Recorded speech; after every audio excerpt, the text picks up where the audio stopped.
Okay, today I wanted to talk about the article I read about Laurent Clerc and his life. Laurent Clerc was born in 1785 in France, and he became deaf at an early age because of an accident that happened where he was severely burned by a fireplace. They're actually not quite sure if that's how he became deaf, but they just knew from then on out he was deaf.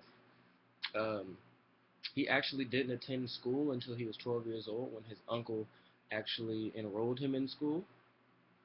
Um, and he didn't learn how to speak English or learn how to communicate in English until way later in his life. His first teacher was John Massois, who was a 25-year-old deaf man, and he became like a mentor to him.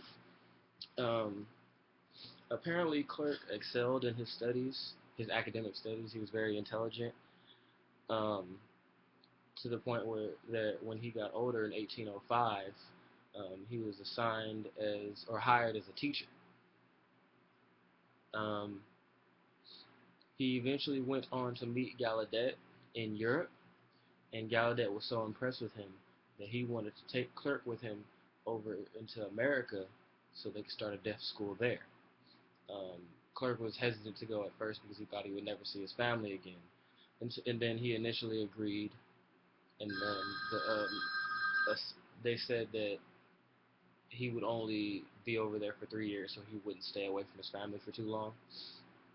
Um, they end up meeting a girl named Alice Cogswell, who was really what caused Gallaudet to want to form a school in America because she was a deaf girl there. And then the first school of the deaf um, was opened in 1817, and Alice was the first student enrolled. And by next year, they had a lot more students.